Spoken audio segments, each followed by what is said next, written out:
We have. I'd prefer to share that with you in closed session. Yes, ma'am. This afternoon as well. Yes, Thank ma'am. you.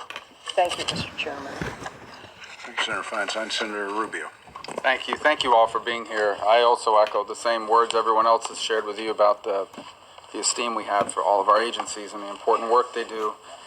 And I think this has already been touched upon, I do believe that Russia, Vladimir Putin in particular's efforts around the world are very important, but the biggest issue of our time, in my view, and I think in the view of most of the members of this committee, and I would venture to guess most of the members of this panel, is China and the risks they pose. I'm not sure in the 240 some odd year history of this nation we've ever faced a competitor and potential adversary of this scale, scope, and capacity. It is my personal view, and it's shared by many people, that they are carrying out a well-orchestrated, well-executed, very patient, long-term strategy to replace the United States as the most powerful and influential nation on earth. You see that reflected in this repeated use of this term community of common destiny, which basically means a retreat from Western values of democracy and freedom and openness towards some other model that benefits them. And their pursuit of this appears to be every element of their national power, their military, commercial, trade, economics, information and media. The tools they use are everything from hacking into companies and critical infrastructure and defense contractors, everybody you can imagine, to using our immigration system against us, to even our universities. And that's where I wanted to begin this week. Well, let me just ask this, and I'd start this with Director Coates. Is it your view that the United States today, as a government, is prepared for the scale, scope, and magnitude of the challenge presented by this plan that China is carrying out? We have full awareness of what the Chinese are attempting to have full awareness of what the Chinese are attempting to do on a global basis. There's no question that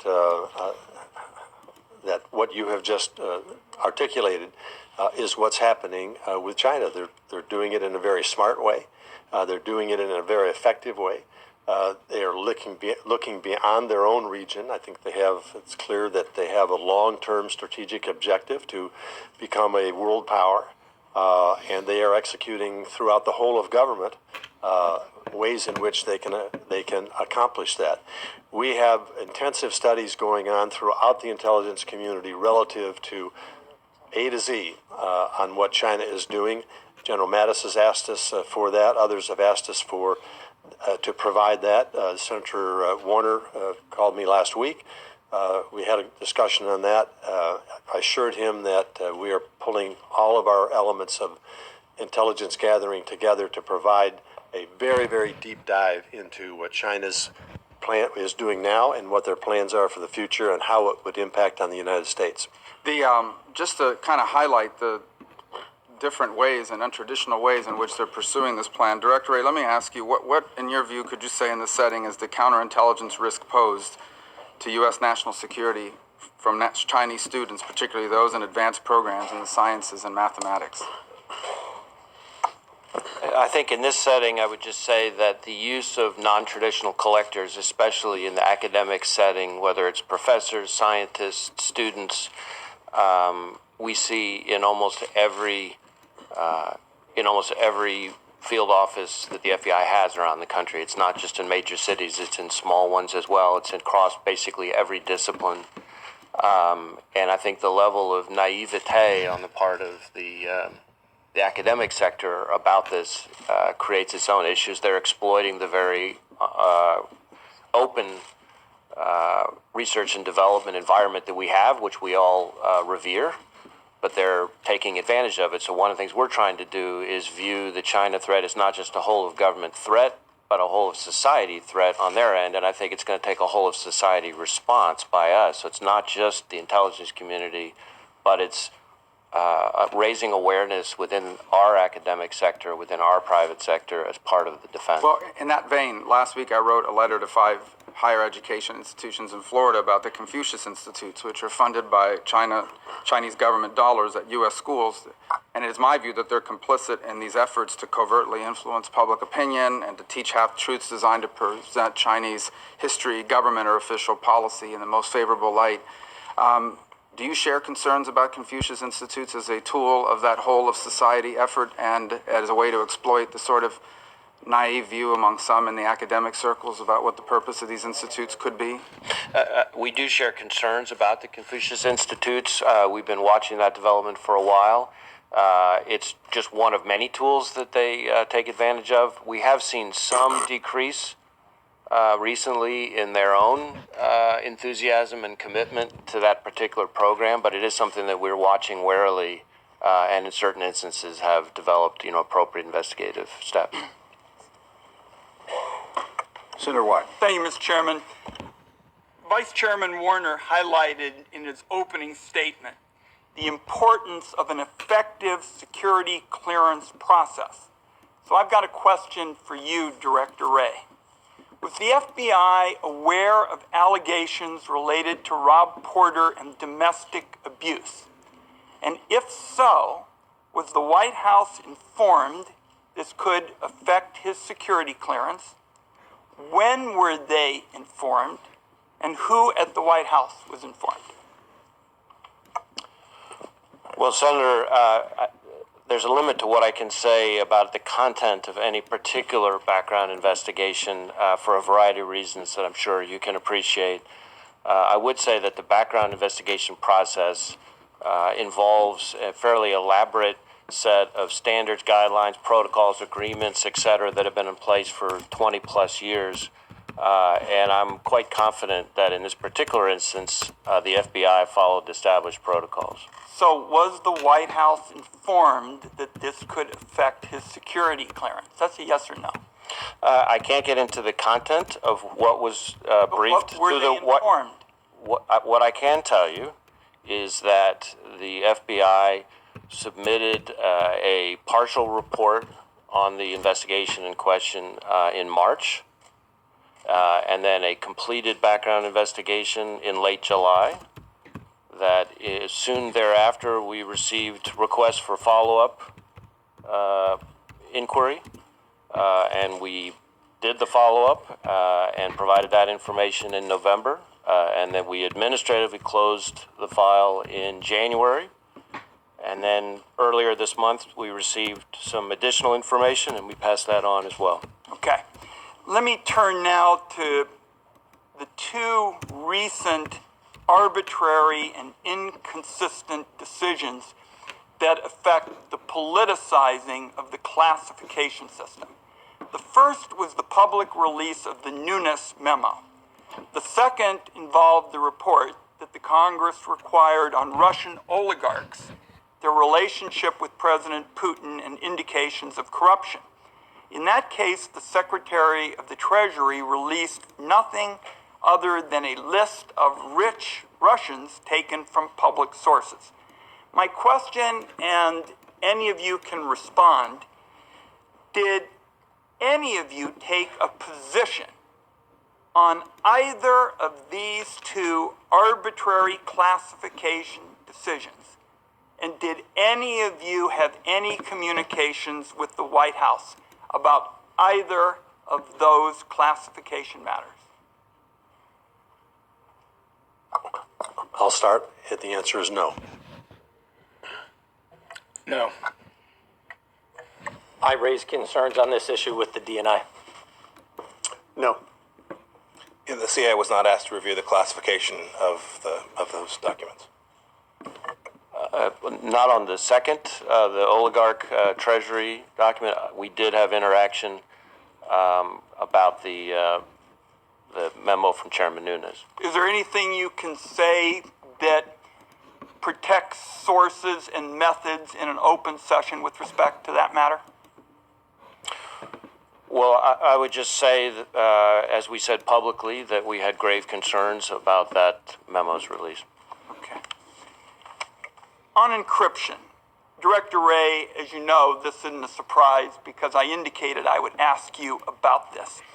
You have essentially indicated that companies should be making their products with back doors in order to allow you all to do your job. And we all want you to protect Americans, and at the same time, sometimes there's these policies that make us less safe and give up our liberties. And that's what I think we get with what you all are advocating, which is weak encryption. Now, this is a pretty technical area, as you and I have talked about.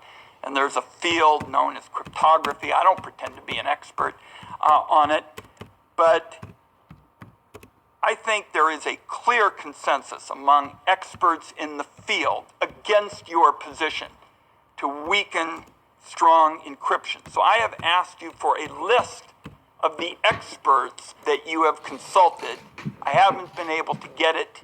Can you give me a date this afternoon when you will give me, this morning, a sense of when we will be told who are these people who are advising you to pursue this route? Because I don't know of anybody respected in the field who is advising that it is a good idea to adopt your position to weaken strong encryption. So can I get that list? We'd be happy to talk more about this topic this afternoon. My position is not that we should weaken encryption. My position is that we should be working together, government and the private sector, to try to find a solution that balances both concerns. I'm on the program for working together.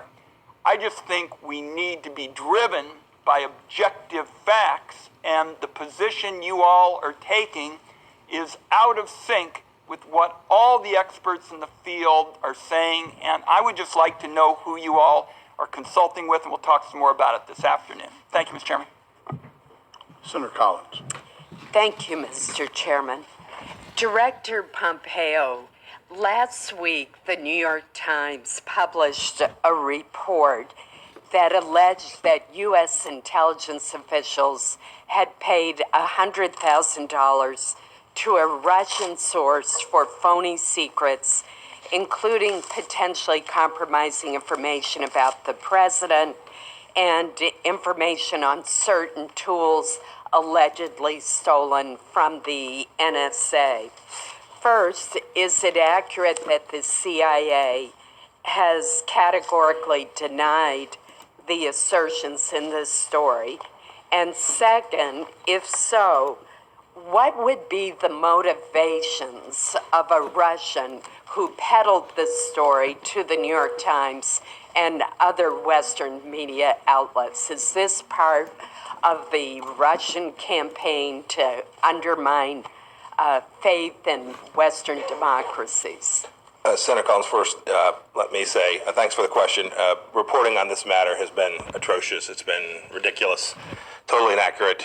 In our view, the suggestion the CIA was swindled is false. The people who were swindled were James Rison and Matt Rosenberg, the authors of those two pieces. Indeed, it's our view that the same two people who were proffering phony information to the United States government proffered that same phony information to these two reporters. The Central Intelligence Agency did not provide any resources, no money, to these two individuals who proffered U.S. government information directly or indirectly at any time. And the information that we were working to try and retrieve was information that we believed might well have been stolen from the U.S. government. It was unrelated to this idea of compromise that appears in each of those two articles. Thank you. Director Wray, the president has repeatedly raised concerns about current and former FBI leaders and has alleged corruption and political bias in the performance of the FBI's law enforcement and national security missions. I want to give you the opportunity today to respond to those criticisms. What is your reaction? Well, Senator, I would say that my experience now 6 months in with the FBI has validated all my prior experiences with the FBI, which is that it is the finest group of professionals and public servants I could hope to work for. And every day, many times a day, I'm confronted with unbelievable examples of integrity and professionalism and grit. There are 37,000 people in the FBI who do unbelievable things all around the world. And although you would never know it from watching the news, we actually have more than 2 investigations. And most of them do a lot to keep Americans safe. Thank you. That's one of the reasons I wanted to give you an opportunity to respond. Director Coates, we've had a lot of discussion this morning about Russian attempts, which are ongoing, to influence elections in Western democracies, to undermine NATO, and to try to destroy institutions in our country and elsewhere. This is an election year in our country, and it's frankly frustrating to me that we haven't passed legislation to help states strengthen the security of their voting systems. Putting that issue aside, there's also going to be an election this year in Latvia, one of our NATO allies. What is your assessment of whether or not the Russians are actively engaged in trying to influence that election, and how concerned is the intelligence community that they might be successful in producing a government that is very sympathetic to Russia's foreign policy objectives? Not only are we concerned, the 29 nations of NATO are concerned. I returned not that long ago from a meeting in Brussels with the intelligence arm of NATO. All 29 nations, the topic was addressed primarily on Russian meddling in elections and trying to undermine democratic values. At the end of that, the new director of that organization asked for a show of hands or any verbal response from any representatives of the 29 nations if they thought that Russia had not interfered with their processes and particularly their elections or had the potential to do so. Not one person raised their hand. He said, "So do I understand that we are unanimous in assessing what the Russians are trying to do to undermine our elections, to undermine our coordination with the United States and relationships with each other, to undermine the very basic principles of sharing with our European countries, everything that is accomplished through NATO. Do I understand that no one has an objection to it? You all see this for what it is?" Dead silent. He said, "I take silence to be consent." So I think that says that this is pervasive, that the Russians have a strategy that goes well beyond what's happening here in the United States, even though while they have historically tried to do these kinds of things, clearly in 2016 they upped their game. They took sophisticated advantage of social media. They're doing that not only in the United States, they're doing that throughout Europe and perhaps elsewhere. And so I think that sends a very strong signal that any elections that are coming up we need to assume that there might be interference with that, particularly from the Russians and maybe from some other malign actors. And steps need to be taken to work with state and local officials because many of these elections in off the year will be state and local governorships, even members of certain houses of representation within the states themselves.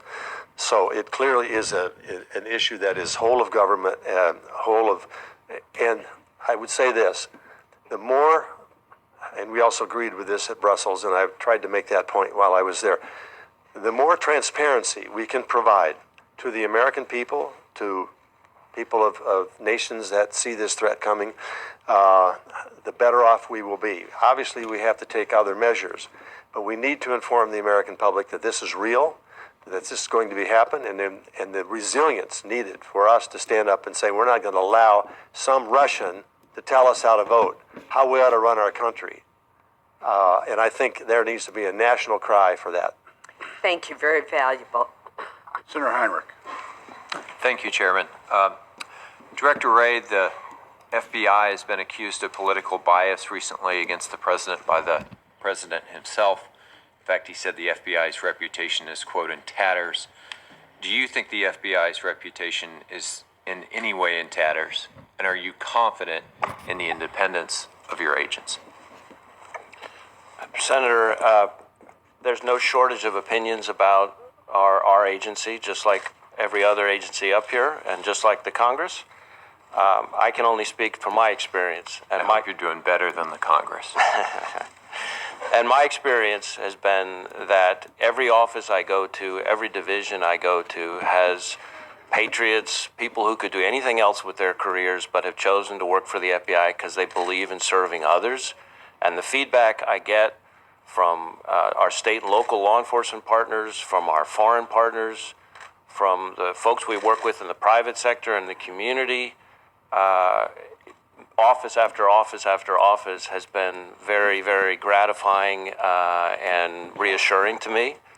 And I'm a big believer in the idea that the FBI speaks through its work, through its cases, through the victims it protects. And I encourage our folks not to get too hung up on what I consider to be the noise on TV and in social media. So you haven't seen any evidence of some sort of inherent political bias in the agency? No. How do statements like that impact the morale of rank and file agents, or are they able to shake that off? Well, we have 37,000 people. They're all individuals. They all think in their own way. But I guess I would say that our people are very mission focused. They're accustomed to the fact that we do some of the hardest things there are to do for a living. And I like to think that our folks are pretty sturdy. I think of a woman I met just the other day, an agent in the Miami office who had a bad accident, 12 stitches in her face, and the next day, boom, right back at work. I think about the folks in the San Juan office that I visited recently. You want to talk about people going through a real storm. Right. They do it, and they're out in the community. And I can tell you the community values what they do on the island. Thank you. An op-ed by a number of former intelligence analysts called the Nunes memo and its release, quote, one of the worst cases of politicization of intelligence in modern American history, end quote. You said you had concerns about that memo. I know you can't get into the gritty details of that, but can you say in your view whether or not one of those concerns is that it may have selectively cherry-picked information without presenting the entire fact pattern that led up to that FISA warrant application?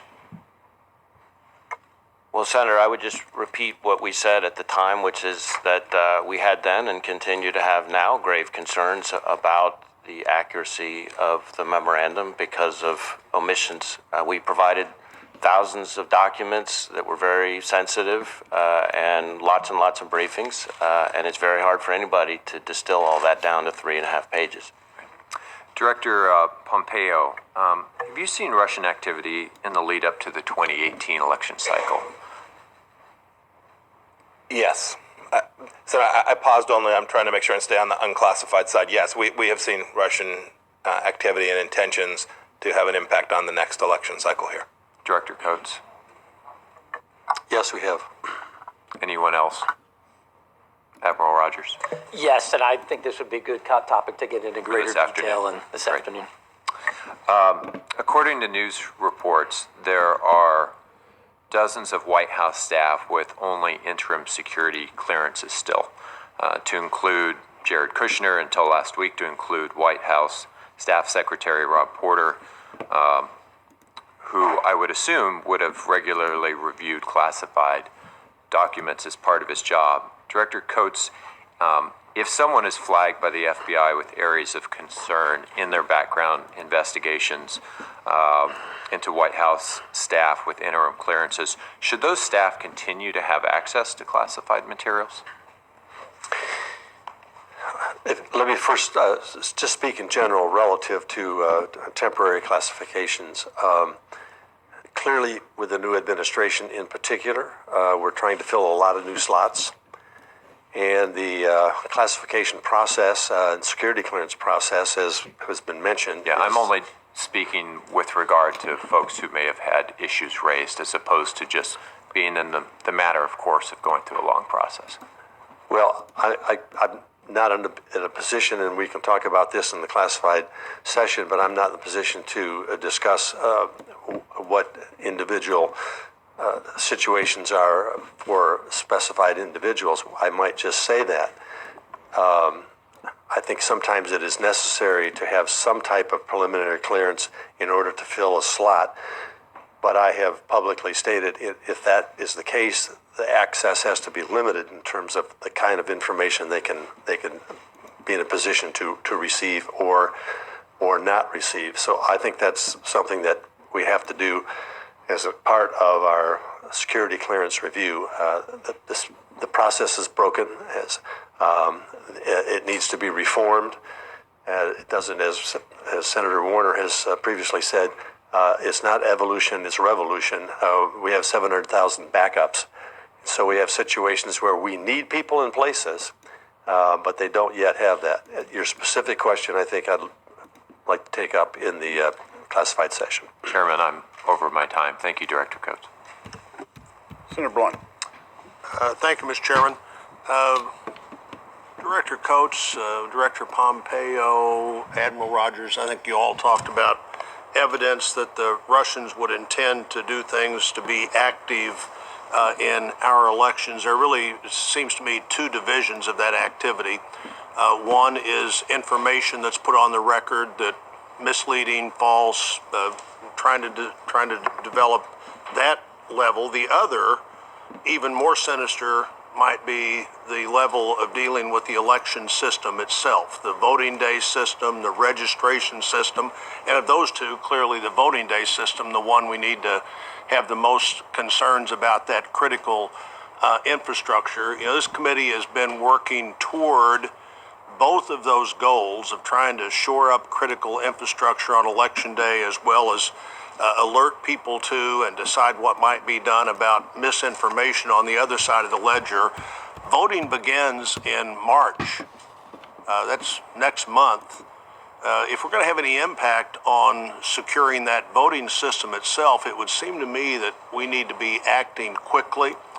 I think a great part of the strength of the system is the diversity of the system, different not only from state to state, but from election jurisdictions within those states. That's a strength, not a weakness in my view.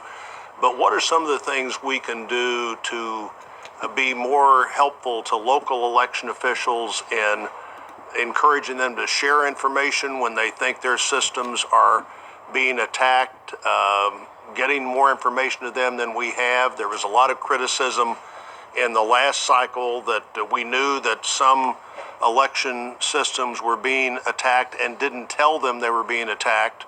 And so the three of you, in any order, let's just do the order that I started with, Director Coates, Director Pompeo, Admiral Rogers, any thoughts you have on what we can do to protect the critical infrastructure of the election system and how quickly we need to act if we intend to do that this year? Well, the intelligence community, all elements of it are aware, and we want to collect and provide as much information as we can so that we can give those warnings and alerts, so that we can share information back and forth with local and state and election processes with the federal government. Department of Homeland Security, Department of FBI, obviously are more involved given these are domestic issues, but we do look to every piece of intelligence we can gather so that we can provide these warnings. It is an effort that I think the government needs to put together at the state and local level and work with those individuals who are engaged in the election process in terms of the security of their machines. Cyber plays a major role here, and so I think it is clearly an area where the federal government, foreign collection on potential threats and of interference, warnings, and then processes in terms of how to put in place security and secure that to ensure the American people that their vote is sanctioned and well and not manipulated in any way whatsoever. Director Pompeo. Senator Blunt, when I answered Senator Heinrich's question earlier, I was referring to the former, the first part of your question, not truly to the